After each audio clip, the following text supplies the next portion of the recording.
Plans inevitably change. With roadmaps in Jira software, quickly adapt and adjust to changing.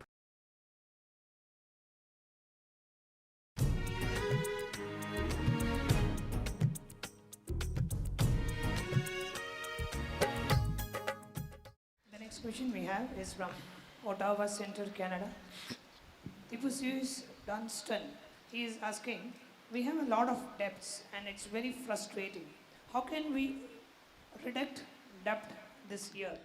Very practical question. Many people are suffering and struggling with it. I tell you, please understand. Many of you may be having this issue. Listen.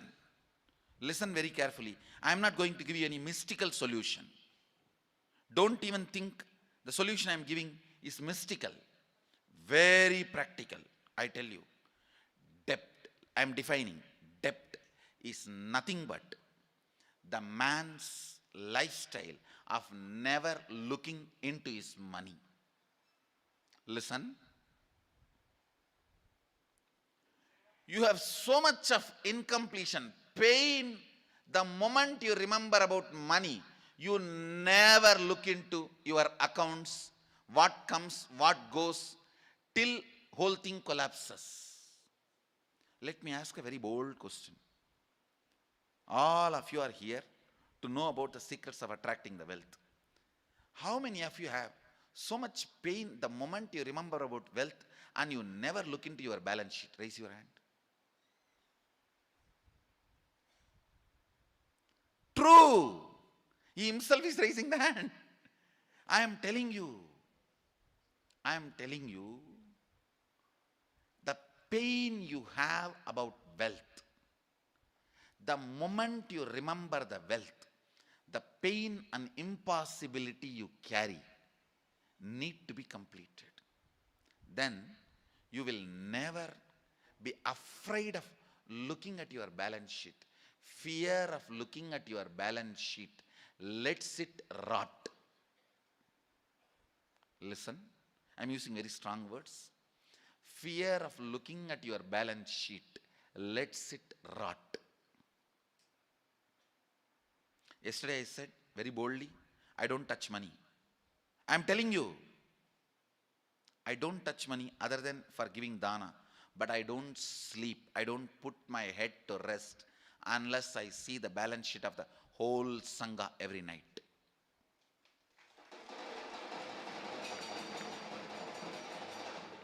I can tell you how many tumblers, glasses we have in any of my adhinams from my memory. Not pride. Because I do not have any pain with it. Because I have no pain to look into it. All of you are very happy to count the currency, but nobody wants to look into the balance sheet.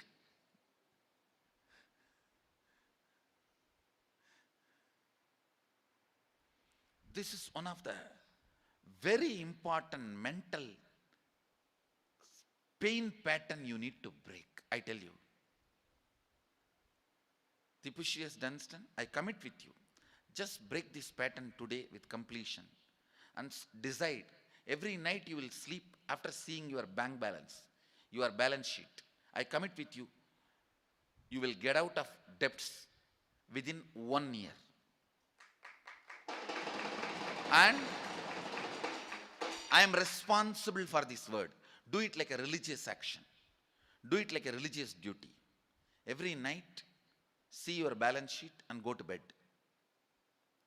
Anybody who has this problem of lot of debts, I give you this as a religious technique, and I am responsible for completing your debts and getting you out of it in 1 year. Understand, when I say this, it's a technique, and I also will use my extraordinary powers to support you. Both.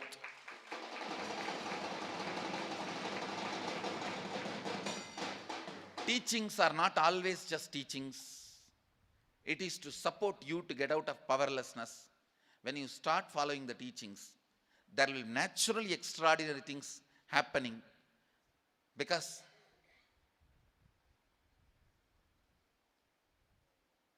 We don't use in Hindu tradition words only to give concepts.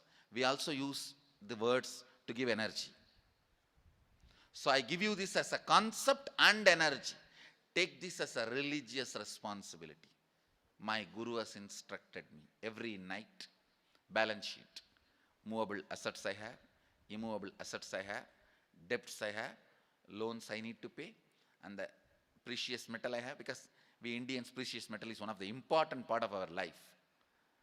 Whatever, see once, and this is the net worth, and sleep. Do this as a religious duty.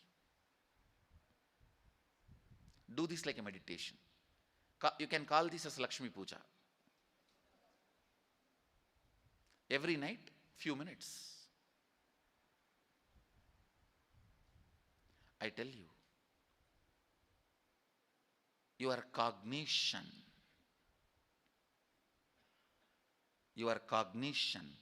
when it does not fall on something, that becomes blind spot. Even after that becomes blind spot, if you don't attend, that becomes cancerous. All the cancers of your life. See, a broken relationship is cancer in the relationship field. A debt is a cancer in the wealth field. It is only blind spots becomes cancer. Do this as your religious duty. Take this as an initiation from me. And you don't try to justify it. Oh, it is a good technique Swamiji gave. If I do, my mind will change. Then I will really get out. You don't try to build on it, because finally, end of the day, after all, it's a technique. I have tried so many techniques and let me dump it. You usually dump all the techniques into dustbin. That is why I am saying, take it as a Lakshmi Puja. Maybe you can do it like, have a small picture of me and say that because you told I am doing, and after 1 year, I will hold you responsible. Now you can hold me responsible. I am giving you the commitment.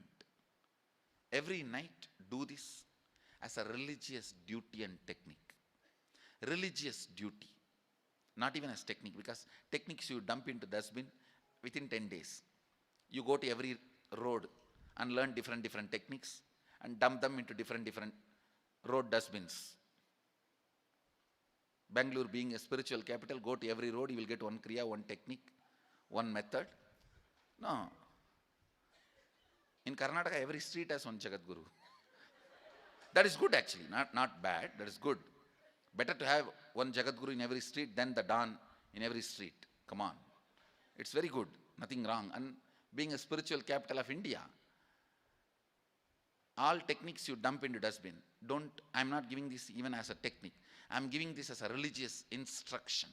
Puja, you never stop. I've always seen people doing it. In my experience, I tell you, as long as I was teaching as a meditation technique kriya, the practice ratio was only 20%. When I added puja into it, do this pranayam, this kriya, and then complete this puja. When this became part of puja, the practicing ratio is more than 90%.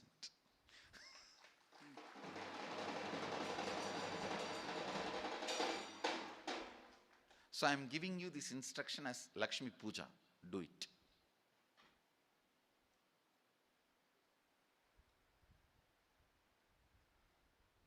The practicing ratio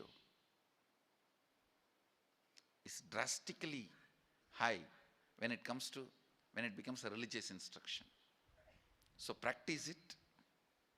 You will see, you will be out of debt this year.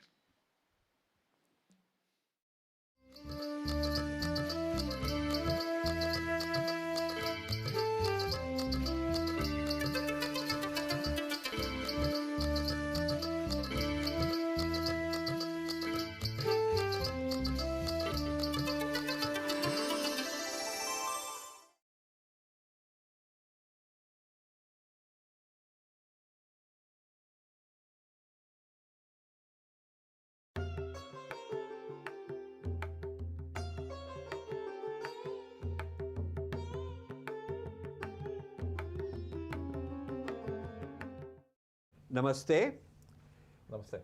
Today I have a very important guest, Nithyanand Mishra, who is in his day job a financial expert in Mumbai, but his real passion is Sanskrit, Shastra, and writing books on this. And I'm going to be interviewing him on a very special topic because there's a lot of misinformation and distortions about some of our Shastras and translations of Sanskrit by our own people, and sometimes very important famous people who write bestsellers, which means that it's even more dangerous. He being the subject matter expert, I'm going to be asking him questions in order to inform you about the research that he's done. Welcome, Nithyanandji. Pleasure to be interviewing you. Likewise. So I want to first tell them a little bit about yourself. Sure. All right. So as Rajivji mentioned, so I work in the financial industry in the daytime. By training, I am an engineer from the Gujarat University, followed by an MBA from IIM Bangalore. I've worked for 10 years in the investment banking industry, but my passion is, as Rajivji mentioned, Sanskrit, Indian literature, Shastras, Indian music, and Indian culture. So I edit books, I translate, I author books. Some of my books have been on Sanskrit, some of my books have been on Hanuman Chalisa, and one of my books has been on Om. Next year I'm planning to write a book on the Mahabharata and the Upanishads. So like to go deeper and deeper into our scriptures, into our Shastras, and this is again, I'm following the lineage of my guru, Jagadguru Swami Rambhadracharya, who is a guru in the Sri Vaishnava tradition at Chitrakoot. So taking the light of knowledge forward by reading, by understanding, and by explaining it to people. We are going to talk about Devdutt Patnaik, a very famous writer interpreting our Shastras, particularly Itihas and Puranas. Very controversial in the sense that he calls all this myth, which I have problem with. He calls himself a mythologist in the tradition of Wendy Doniger and various Westerners who are talking about all our stuff as myth and sexual and looking for human rights issues and caste issues. So he's kind of in that line. But he's at the same time able to convince people that he's giving honest and genuine interpretation because he's an Indian with a Hindu name, well connected in the Bombay scene, lot of endorsement, and so on. So tell us a little bit about what you know of him and kind of an overview of why this is sort of an issue. Sure. So Devdutt Patnaik, as Rajivji mentioned, is a very successful and very famous author. He calls himself a mythologist. He says he's not a literator, he's a mythologist. And you see he's all over the place. He has books, he has TV shows, he's ubiquitous with his sketches. I must admit, he is talented. He's done a very good job marketing himself. Airports mein jao, you get his books more than anybody else when it comes to interpreting our tradition. And nowadays, it's like parents taking pride in their children reading Devdutt Patnaik and saying, okay, our kids are reading Devdutt Patnaik, so it's kind of a status symbol to read his books. I must say he's a great illustrator. He has that art, and with that art, along with some great marketing skills, he has established himself as one of the leading authors in this space. In fact, he is probably the most famous author in the space of Puranology, or what he calls as mythology. So, in fact, many friends of mine were impressed with him. A few family members of mine were very impressed with him, especially his book Jaya, the illustrated retelling of the Mahabharata. So I, in fact, never read him because I had looked up his book, the Jaya, and I found it to be a bit shallow, so I never bothered too much about it. But as and when more and more people in my friend circle and family started praising him, I thought maybe I should take a deeper look at what he writes. So I happened to read his book, My Gita, and I was a bit surprised because I always thought of him as a storyteller. And he has this knack of making stories interesting and laying them out for the layperson. So I thought, why would a storyteller write on the Gita, which is a very philosophical text and which takes years and years to understand? So I picked up his book, My Gita, and the moment I started reading it, I thought, no, this is something seriously wrong, because he is getting each and every concept, right from the minute details to the bigger picture, completely wrong. And he's presenting them as his authoritative interpretation. He calls it my Gita. So he says, okay, it's my Gita, I'm free to interpret it. And then he says, if Shankaracharya can interpret it, if Ramanujacharya can interpret it, why can I not interpret it? And that is so funny because Shankaracharya or Ramanujacharya or people who have interpreted or commented on the Gita have spent years learning the scriptures, learning Sanskrit, understanding the language. And here we have somebody, it's akin to somebody not knowing English, reading Hindi translations or adaptations of Shakespeare's works, and then calling himself an expert on Shakespeare and saying... And also, he's not part of the parampara in the sense of Adi Shankara or those people. He doesn't have the adhikar in the traditional sense either. I would agree. I don't know if he's initiated, if he's practiced, if he's done all the sadhana, the tapasya, whatever is required to qualify for such a gigantic reinterpretation. Sure, sure. So neither that, nor I find his knowledge of Sanskrit is completely lacking. So how could a person, I was very intrigued, how could a person like this comment on the Gita and write it and present it as an interpretation? So when I started reading it, I read a few more of his articles, and then, there's a nyaya called the Sheshwat Nyaya in the Indian system, which says that it's like saying, if you taste the water at the seashore, you can conclude that the seawater is saline, it's salty. Sampling. Yes, so it's like sampling. So random sampling or stratified sampling in statistics, Right. Sheshwat Nyaya in the Indian system, that if you read some part of works of an author, maybe a book, some articles, a tweet, you can overall get a big picture of what this author is about. And if there are so many errors, so many issues with a part of his work, I'm sure they would extend to other works of his. So that's how I got to read my Gita, and I felt compelled to let people know that you have a bestseller who is literally pulling wool over your eyes by just writing anything. There are major issues in the work. Not only his interpretation of philosophical aspects in the Gita, but also it comes across that he has not even mastered his own sphere, which is the Puranas and the Itihasas. So I find that he presents, he markets things as non-fiction. So my Gita is a non-fiction book. Similarly, my Hanuman Chalisa is a non-fiction book. And he presents narratives from the Mahabharata or the Puranas which are completely off from what is described in the Mahabharata or Puranas. And we'll see some examples. We will. So that made me conclude that a person who's considered an authority on Puranology or what he calls mythology, has he actually read the original versions of the Mahabharata or the Bhagavad Puran? I don't think so. He's probably read adaptations, he's probably read translations, maybe the Odia Mahabharata or something. Here's an interesting chart you have done.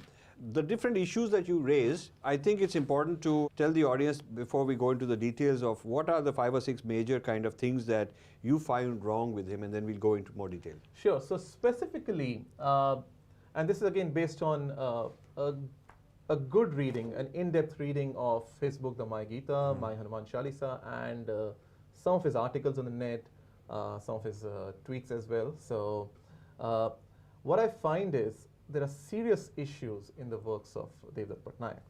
First and foremost, he calls himself an expert on Puranas and Itihasas. He's considered, by the layperson, he's considered the ultimate authority. In fact, recently when there was this controversy on Sri Ravi Shankar's remark on homosexuality, a Bollywood actress, Sonam Kapoor, tweeted saying, to get to know more about Hinduism, read Devdutt Patnaik.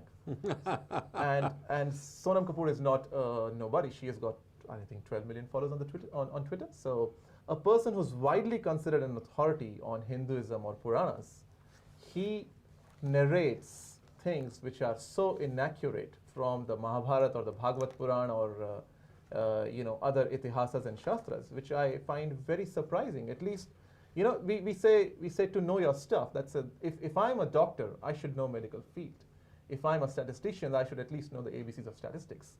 If I style myself as a mythologist, or if I style myself as an expert from Puranas, I should have at least read the original Puranas, and I should be at least knowledgeable about them, which I find lacking. So that is one of the major issues, that you have a person who is considered an authority on a subject matter, and he's not. That to me is a big issue. Then, now he's not only a storyteller. He's now writing on the Gita, on Hanuman Chalisa, and in some articles he writes about origins of Sanskrit, on the Aryan invasion theory, and all sorts of stuff. So what I find So it's dangerous because his field is so vast. Yes. So much credibility, and he's funded by some big corporate people. I would guess There so. was the Future Group. He was the chief belief officer or something Of the at Future Group, a Yeah. multinational conglomerate in Mumbai. And I think now Reliance supports him, is what they say. Somebody supports him, some big people support him. Because obviously he has the ability to go and convince people that he's popularizing Hinduism, Yeah. sort of thing. Yeah. So when he comes to things which are outside the story narration part, when he comes to philosophy, like the Gita, there is wild imagination running wild. His imagination. His imagination running wild. So, for example, he explains philosophical terms which have no connection whatsoever to how they are understood in our shastras or in our tradition. So he'll invent concepts. He will invent new concepts and misattribute them to the Gita or to Hanuman Chalisa or specific terms in Sanskrit, and then say, okay, this is my interpretation. So that is, to me, is a very serious issue. Well, you can say it is my imagination, but you cannot say it's non-fiction. You can't say it's non-fiction and philosophy, and then you then bring in your own imagination, and you say this is what the Gita says. That's Yeah, not. it would be okay if he said, I'm just telling you fiction. Yeah. And I'm using some of the same names and characters, but I'm writing fiction. So it's not knowledge, it's not philosophy, it's not Shastra. Don't take it as authoritative understanding of our Shastra. That would be different. But Which is why- but he's saying that I am telling you what the real tradition is. Yeah, which is why I find Amish Tripathi is at least honest in the sense he says his books are fiction. Yeah. Yeah. So here we have Amish Tripathi who clearly says whatever I publish is fiction, it's a retelling, but that's not the case with Devdutt Patnaik. His book My Gita is non-fiction philosophy. That's how Rupa presents it. So another major issue with his work is somehow he has this obsession with force-fitting themes of sex, violence, and LGBTQ aspects into our works, into shastras, into even art. So, if he sees two gopis together, he'll say they're lesbians. Right. And that to me is like And anti-Brahmin all the way through. all the way through. And anti-NRIs. Anti-NRIs. Yeah. Although his money comes, he went on a fundraising to US, so he's happy to take the money. Yeah, I guess so. Anti-Brahminism a lot.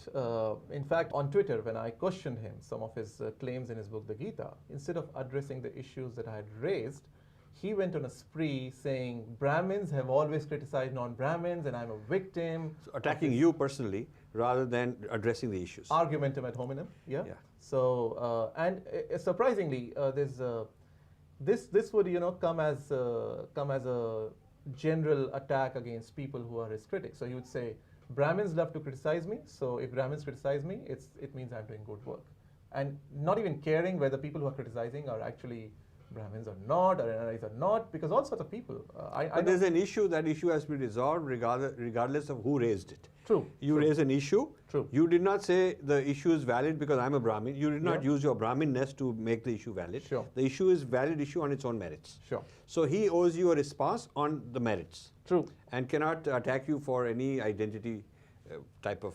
Well, you do that when you don't have anything to say in response, right? I mean, we have Right. seen this in the case of several people that Yeah. when they are questioned and they have nothing to say, they would just attack Right. the community or Right.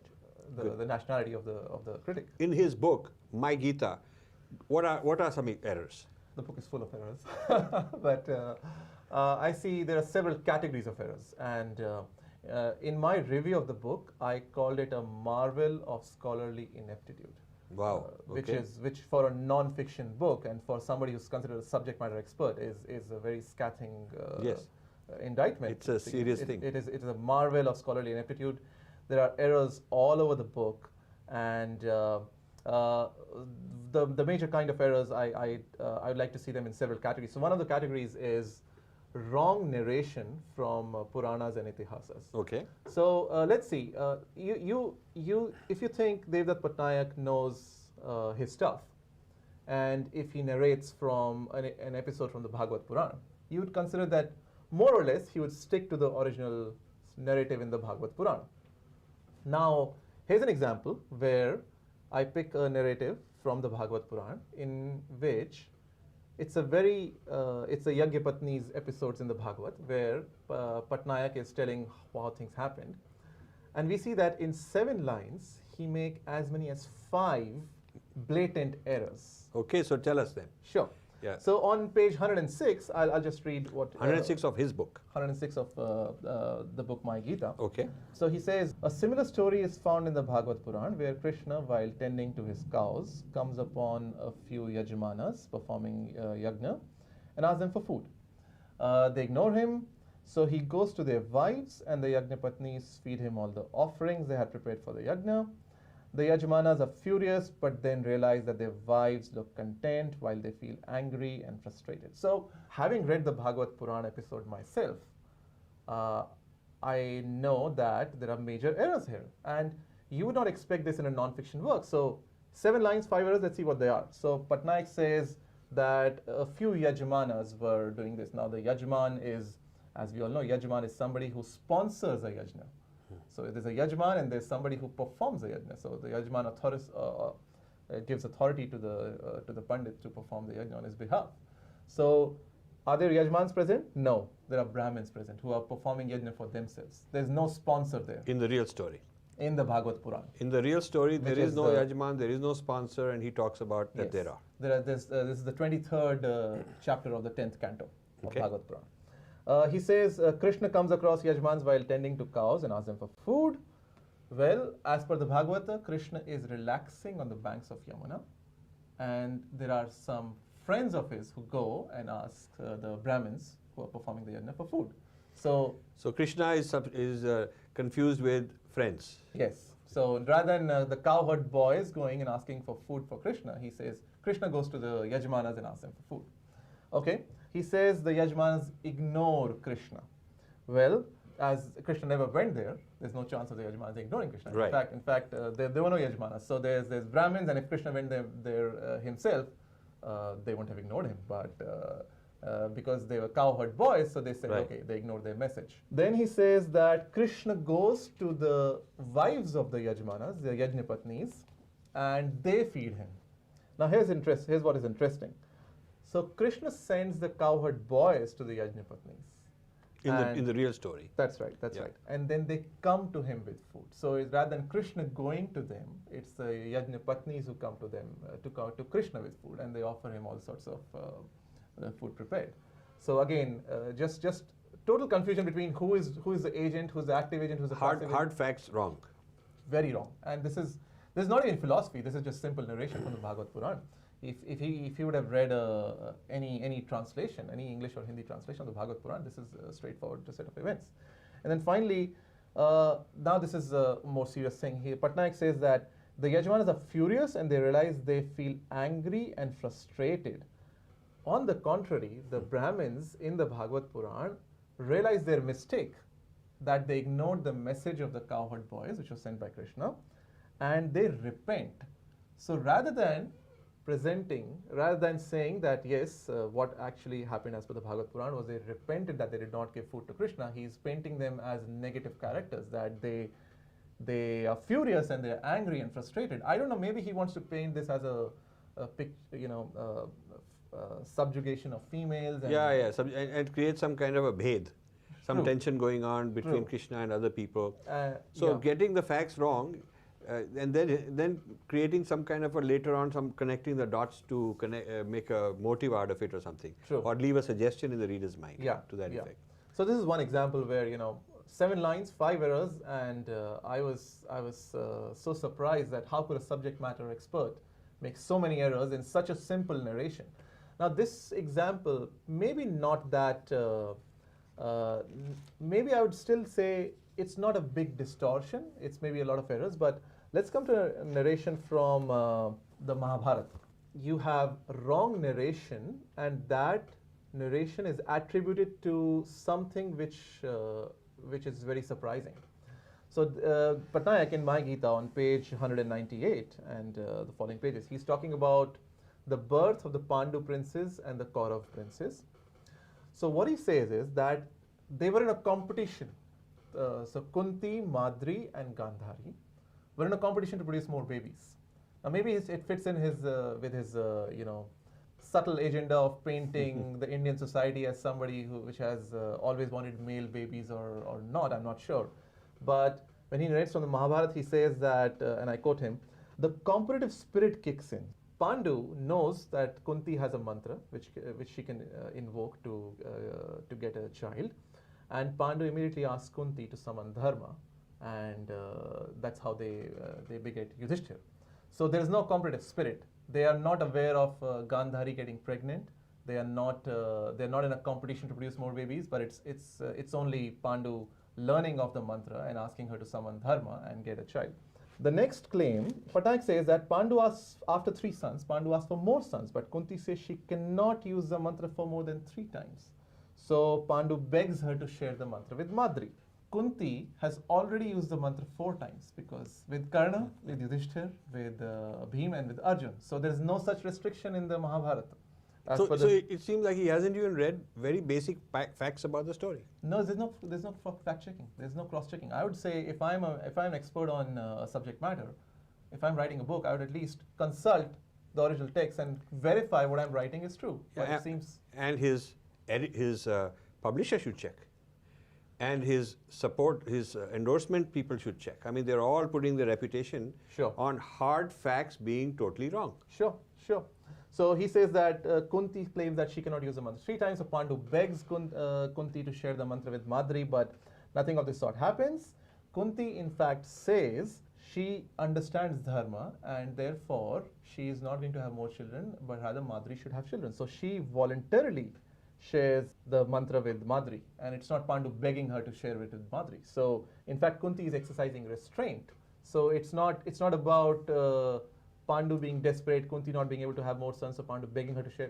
Nothing of that sort happened in the So not only are his facts wrong, but the implication he's drawing is actually just the opposite. It is. So he's fabricating facts to create an impression which is a completely wrong impression. It is Madri, in fact, who wants children and wants a child, which asks Pandu to request Kunti to share the mantra. It's not begging, but it's requesting, because there is no competition here.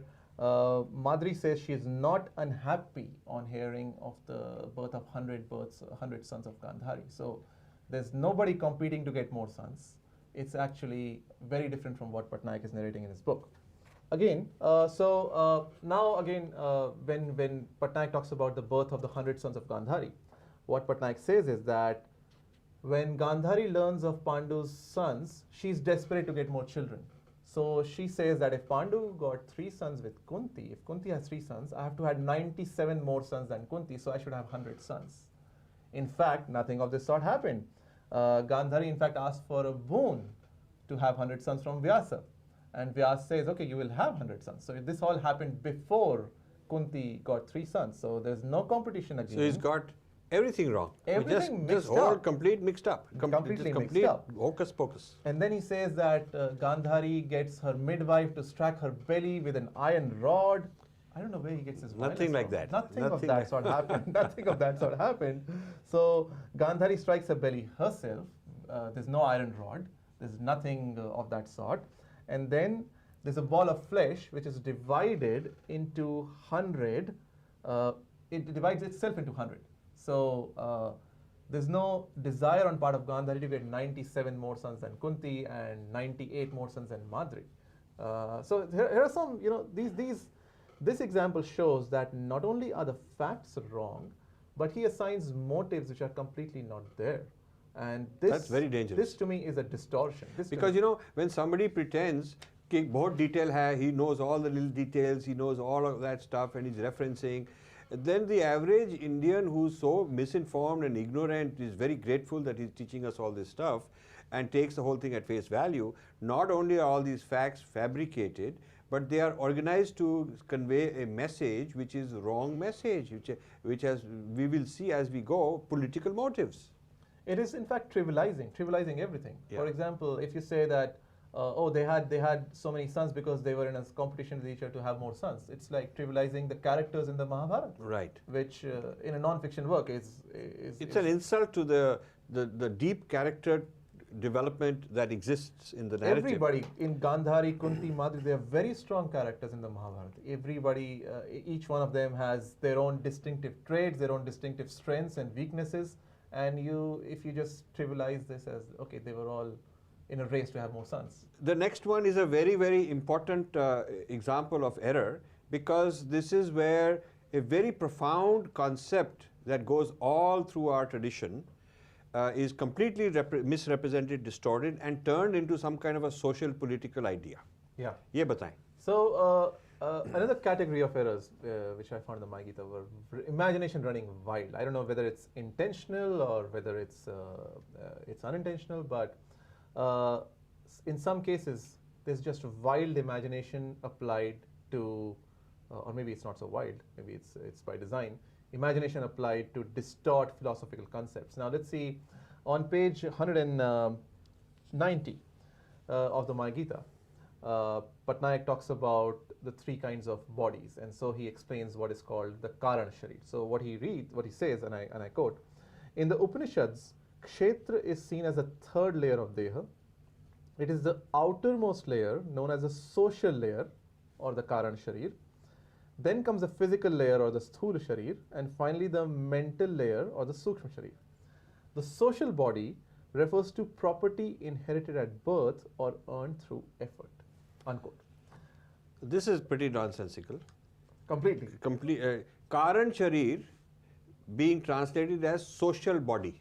And making it outermost, when in fact it is the innermost. It is more, so the innermost part of our being, he switches and calls it outermost. And then on top of that, he says this is your social body, which is the Karan Sharir. And it is property inherited at birth. And it has to do with your property, real estate, I mean, this is complete baloney. Completely. So as you would know, in the yoga and Vedanta traditions, there are three bodies mentioned. There is the Sthula Sharir, which is the outermost Sharir, which is the physical body. There's the Sukshma Sharir, which is the subtle body. And the Karan Sharir is the innermost body, which is the causal body. Causal body. Now, Patnaik makes it the outermost body, calls it a social body, and relates it to property inherited at birth. Now, where did he make this up? I'm not sure. But to explain something which is an established concept in yoga and Vedanta as completely different, I don't know. I don't know what sense. So you see, while somebody may be entitled to interpretation to some extent, this is blatant falsification. Distortion. Complete distortion. There are 128 Upanishads which mention Kshetra. And I found this searching the Sanskrit documents for which all Upanishads mention Kshetra. There are 140 Upanishads on the Sanskrit documents website. So I looked which all have the term Kshetra. There are 28 of them. And not a single one of them explains Kshetra as a social body or an outermost body. So where is Devdutt Patnaik getting his stuff from? And Karan Sharir. What is he smoking? And Karan Sharir, you wouldn't find anybody calling that social body. Nobody.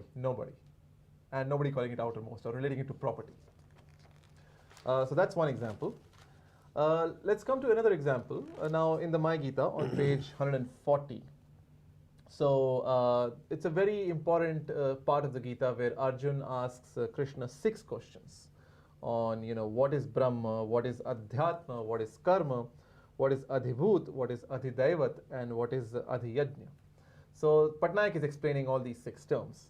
So again, he translates or explains it as something which does not make any sense. So I read, he says, in chapter 8, Krishna connects the impersonal mind of Brahman, and impersonal matter, Adhibhut, to the personal mind, which is Adhyatma, and the personal body, which is Adhidaiva, via impersonal action, which is Karma, and personal connection, which is Adhiyajna. The first time I read it, I was like, is this like what? Random variables? Like, I deal in statistics with random variables, and wow. Is this noise? Is this there's too many errors. Rumblings of some intoxicated mind, or what is it? And when you actually read what the Gita says it's imperishable supreme. It says Aksharam Paramam Brahma. Patnaik says it is the impersonal mind. Now, how come Akshar Param becomes the impersonal mind? This nothing to do with the mind. So it's completely off. The second term, Adhyatma. So the Gita says it's the Swabhava or the own nature. Now Patnaik explains it as personal mind. So Brahma is impersonal mind and Adhyatma is personal mind, nothing to do with what the Gita says. Right. The third term, which is karma. So the Gita says it is the release or offering or the oblation which causes the birth and the evolution of living beings. Patnaik calls it impersonal action. Action, maybe yes, but what is personal or impersonal about it? I have no idea. Maybe he's just putting in words because he wanted to talk about impersonal mind, personal mind, so there must be something called personal action. So here I feel that he's trying to cater to a certain Western model, some Westernized models, and trying to show that his interpretation will be more accessible to those guys. Maybe. Yeah, because this sort of jargon sometimes is used by those people, yeah. Then he talks about Adhibhut. The Gita says it's the Kshara Bhava, which means the perishable nature. And Patnaik says it's impersonal matter, maybe matter, but what is impersonal about it? I'm not sure. Then Adhidaivat. So Gita says it is the Purusha or the cosmic being is Adhidaivat. Patnaik says it's a personal body. Now the Gita says Adhidaivat is the Purush, which is not material. Right. And Patnaik is calling it personal body, which is material. So he's confusing between matter and spirit, Right. which in a book on the Gita is a grave mistake. Yes. It is like saying confusing digital with continuous, or Right. Yeah.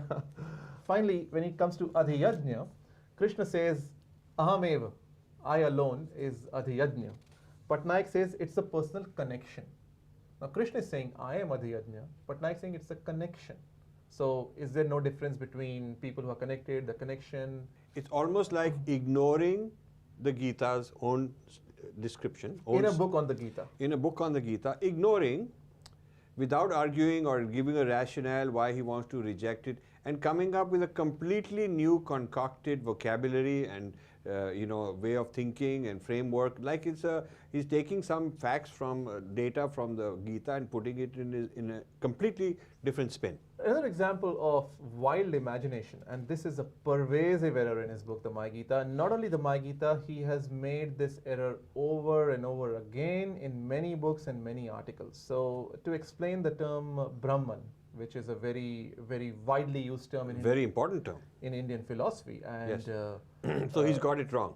he's got it completely wrong in as many as 28 places in My Gita. In one book. In one book. Wow. So somehow he gets into these folk etymology modes.